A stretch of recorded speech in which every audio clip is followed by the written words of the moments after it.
Hello बच्चों, welcome Arjun academy. Arjun academy के YouTube channel में आपका स्वागत है। आज की इस वीडियो में बच्चों क्लास 12 केमिस्ट्री के अध्याय 1 ठोस प्रावस्था के माध्यमिक शिक्षा मंडल बोर्ड भोपाल के द्वारा जो प्रश्न बैंक जारी की गई है, उस प्रश्न बैंक में दिए हुए सभी वस्तुनिष्ठ प्रश्न और उनके उत्तर सहित आपको मैं बताने वाला हूं। ये प्रश्न बहुत ही ज़्यादा इम्पोर्टेंट हैं, इसलिए आप वीडियो को पूरा देखिए और इन प्रश्नों को अपनी कॉपी में नोट कीजिए। ये परीक्षा की दृष्टि से बहुत ही ज़्यादा महत्वपूर्ण हैं और ये माध्यमिक शिक्षा मंडल बोर्ड के द्वारा तैयार किए गए प्रश्न हैं, इसलिए वार्षिक परीक्षा में इन्हीं प्रश्नों में से पूछे जाने की संभावना है। और यदि आपने अभी तक अर्जुन एकेडमी चैनल को सब्सक्राइब नहीं किया है तो अभी अर्जुन एकेडमी चैनल को सब्सक्राइब कीजिए और ऐसे ही नए नए वीडियो पाने के लिए नोटिफिकेशन बेल को दबाना बिल्कुल भी नहीं भूलें। यदि आपको ये वीडियो पसंद आए तो लाइक करें और अपने दोस्तों को ज़्यादा से ज़्यादा शेयर कीजिए। चलिए देखते हैं अब हम अध्याय 1 ठोस प्रावस्था के सभी बहुविकल्पी प्रश्न और उनके उत्तर सहित मैं आपको इस वीडियो में बताऊंगा। चलिए शुरू करते हैं। पहला प्रश्न है, निम्नलिखित में से अक्रिस्टलीय ठोस पदार्थ हैं। यहाँ 4 ऑप्शन दिए गए हैं, नमक, सोडा, कांच, हीरा। तो इस प्रश्न का सही आंसर है ऑप्शन नंबर सा, कांच। कांच एक अक्रिस्टलीय ठोस है। दूसरा प्रश्न है, किसी क्रिस्टल में प्रति इकाई कोशिका में परमाणु की संख्या 2 हो तो क्रिस्टल संरचना होगी अष्टफलकी, फलक केंद्रित घनी, अंता केंद्रित घनी और सामान्य घनी।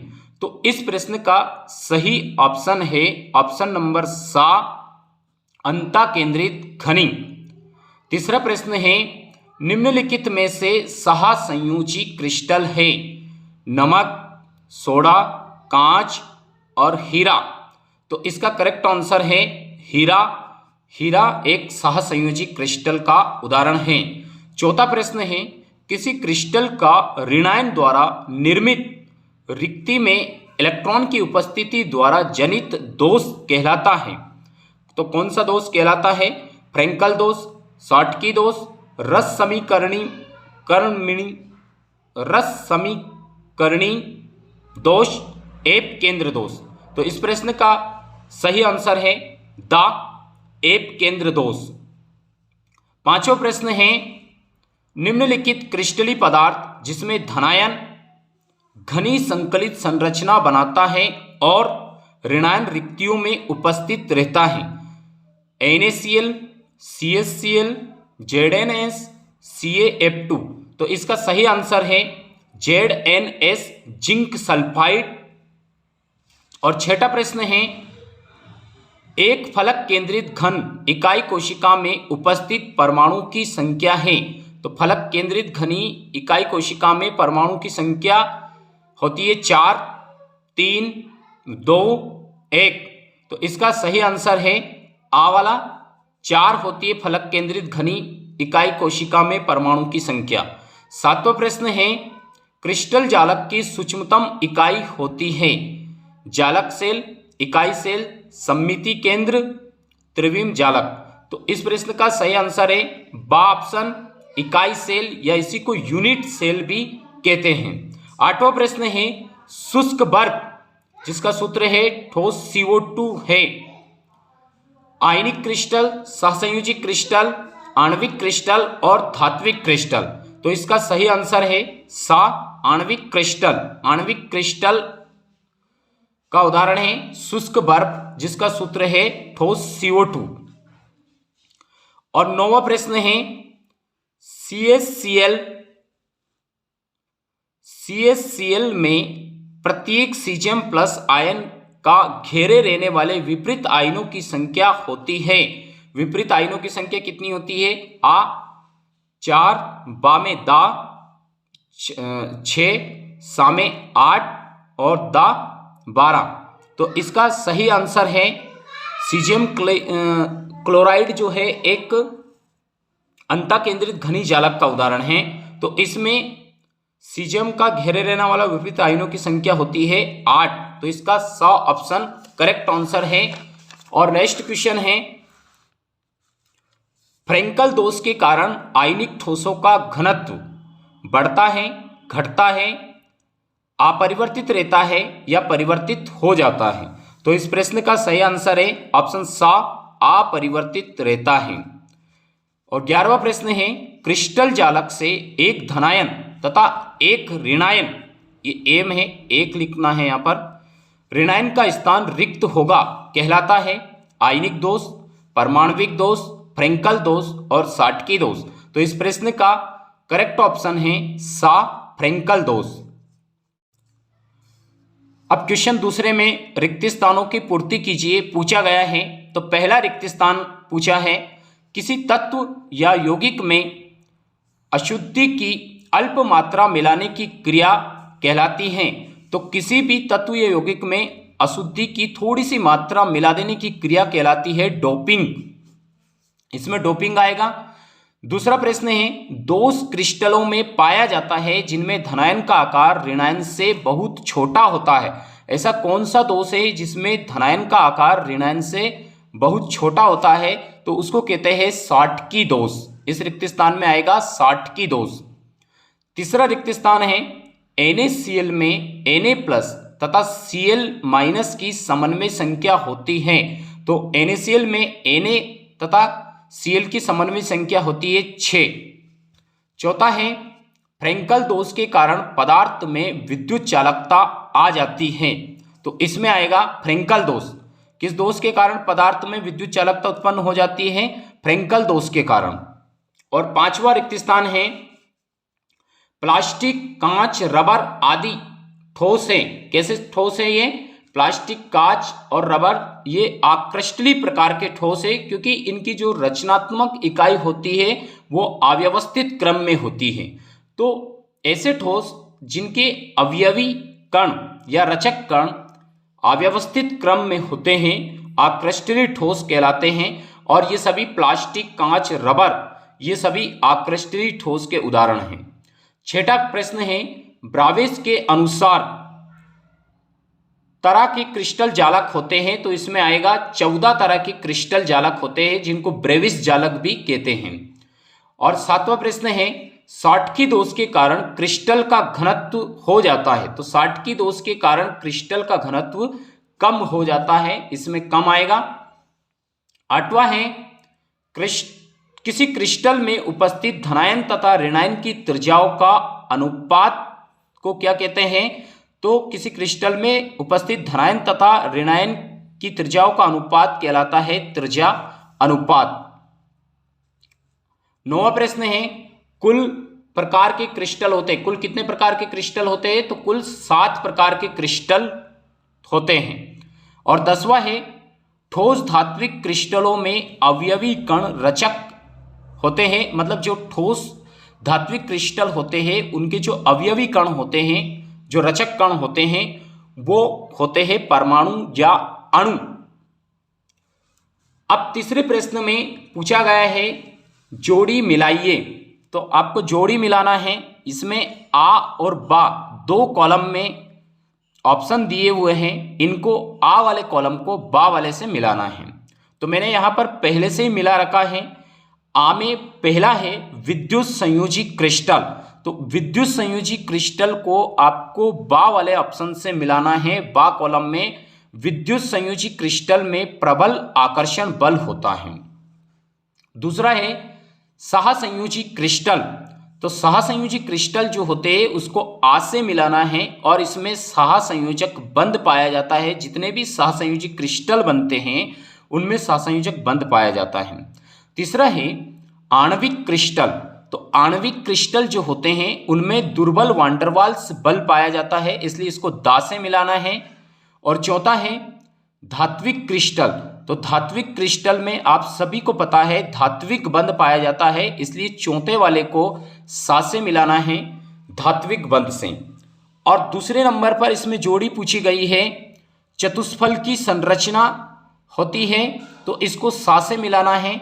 ZnS zinc sulphide. Zinc sulphide चतुष्फल की संरचना बनाता है, टेट्राहेड्रल संरचना बनाता है, तो इसको Zn से मिलाना है। दूसरा है अष्टपलखी संरचना। तो ऑक्टाहेड्रल संरचना जो होती है वो होती है NaCl की, इसको NaCl से मिलाना है, आ वाले से मिलाना है। तीसरा है घनी संरचना, घनी संरचना होती है CaCl की, इसको बा से मिलाना है। तो इस प्रकार से हमने ये दो सही जोड़ी मिला ली है। उसके बाद अब तीसरी सही जोड़ी भी इस प्रश्न बैंक में दी गई है, उसको भी आपको मिलाना है। मैंने यहाँ पहले से मिला रखी है, आइए अब देखते हैं इसको। पहला है हीरा। तो हीरा जो होता है सह संयोजक ठोस होता है, क्योंकि हीरे के बीच में जो कार्बन कार्बन एक दूसरे से जुड़े रहते हैं और श्रृंखलन बनाते हैं, श्रृंखला बनाते हैं, उनके बीच में सह संयोजक बंध पाया जाता है, इसलिए हीरा सह संयोजक ठोस होता है। दूसरा है कांच। कांच आक्रिस्टलीय ठोस होता है। अभी मैंने बताया था कांच, रबर, प्लास्टिक ये सभी आक्रिस्टलीय ठोस होते हैं, तो इसको आ से मिलाना है। तीसरा है सिल्वर क्लोराइड। सिल्वर क्लोराइड का सूत्र होता है AgCl, इसमें फ्रेंकल दोष पाया जाता है, ये अच्छे से याद रख लेना। चौथा है पोटेशियम क्लोराइड KCl। KCl में साटकी दोष पाया जाता है, इसको सा से मिलाना है। तो हमने 3 सही जोड़ी देखी है और उनको मैंने आपको मिलाकर बताया है। अब चौथे प्रश्न में पूछा गया है एक शब्द ये वाक्य में उत्तर दीजिए। आपको एक शब्द ये वाक्य में उत्तर देना है, क्योंकि इस अध्याय से कुल 4 अंक के वस्तुनिष्ठ प्रश्न पूछे जाएंगे, जो या तो वैकल्पिक प्रश्न होंगे या फिर रिक्त स्थान में पूछे जाएंगे और सही जोड़ी में, या फिर एक वाक्य शब्द में उत्तर देने में भी पूछ सकते हैं। तो अब देखते हैं, पहला प्रश्न है एक वाक्य में उत्तर देने वाला। किस प्रकार के ठोस विद्युत के चालक आघातवर्धनी और तन्य होते हैं? तो आयनिक ठोस जो होते हैं ये विद्युत के चालक भी होते हैं, आघातवर्धनी भी होते हैं और तन्य भी होते हैं, क्योंकि इनके बीच में आयनिक बंध पाया जाता है और आयनिक बंध जो होता है ये वीक होता है और इन आयनों के बीच में वीक अट्रैक्शन फोर्स होता है, इसलिए ये बॉन्ड आसानी से टूट जाता है और ये विद्युत के चालक भी होते हैं, आघातवर्धनी भी होते हैं और तन्य भी होते हैं। चलिए दूसरा प्रश्न देखते हैं। ठोस पदार्थ जिनमें घटक कणों का वितरण अनियमित होता है। अभी मैंने पहले भी बताया था कि जिसमें घटक यानी कि रचनात्मक कण होते हैं, जो अवयवी कण होते हैं, उनका वितरण अनियमित होते हैं, तो ऐसे ठोस कहलाते हैं आक्रिस्टलीय ठोस। तो इसका सही आंसर होगा, इसमें आएगा, एक वाक्य में उत्तर दीजिए, आक्रिस्टलीय ठोस। तीसरा प्रश्न पूछा है क्रिस्टलीय जालक की सरलतम इकाई। तो क्रिस्टल जालक की सरलतम इकाई कहलाती है इकाई कोशिका या यूनिट सेल। यूनिट सेल या इकाई कोशिका, क्योंकि जब भी कोई क्रिस्टल जालक बनता है तो उसमें छोटी छोटी इकाई कोशिकाएं इस प्रकार से रहती है और इकाई कोशिकाएं मिलकर एक क्रिस्टल जालक बनाती है। ये एक द्विमीय क्रिस्टल जालक है। यदि त्रिविमीय क्रिस्टल जालक बनाए तो त्रिविमीय क्रिस्टल जालक में इस प्रकार से इकाई कोशिकाएं अरेंज होगी और इस प्रकार से एक त्रिविमीय क्रिस्टल जालक बनेगा, जिसमें ये छोटी छोटी इकाई कोशिकाएं हैं। इस प्रकार से ये एक त्रिविमीय क्रिस्टल जालक हैं और ये इकाई कोशिका की बार बार पुनरावृत्ति से एक दूसरे के ऊपर आने से बनता है। चौथा प्रश्न है इकाई कोशिका के घनत्व का सूत्र होता है। तो इकाई कोशिका के घनत्व का सूत्र होता है Zm(a³Na)। पांचवा प्रश्न है आयनिक क्रिस्टल से धनायन तथा ऋणायन का बराबर संख्या में गायब होना कहलाता है साटकी दोष। किसी भी जो आयनिक क्रिस्टल होते हैं उसमें धनायन तथा उतनी ही संख्या में ऋणायन क्या होते हैं, बराबर संख्या में क्रिस्टल जालक को छोड़कर क्रिस्टल से बाहर चले जाते हैं। तो जब धनायन और ऋणायन बराबर संख्या में किसी क्रिस्टल जालक से बाहर जाते हैं तो उस प्रकार के दोष को कहते हैं साटकी दोष।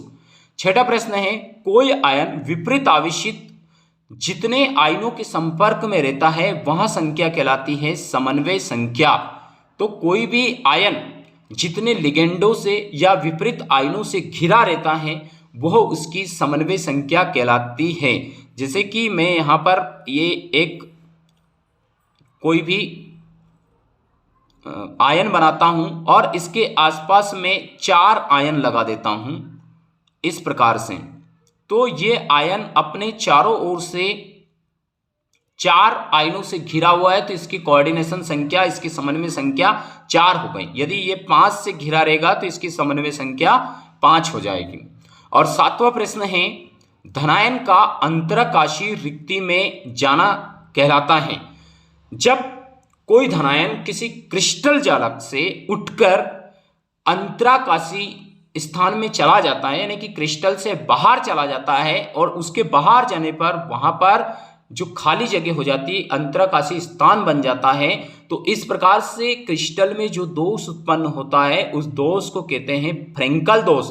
और जबकि किसी क्रिस्टल से धनायन और उतनी संख्या में ऋणायन यदि क्रिस्टल जालक को छोड़कर चले जाते हैं तो इस प्रकार के दोष को साटकी दोष कहते हैं। तो ये 2 प्रकार के दोष होते हैं।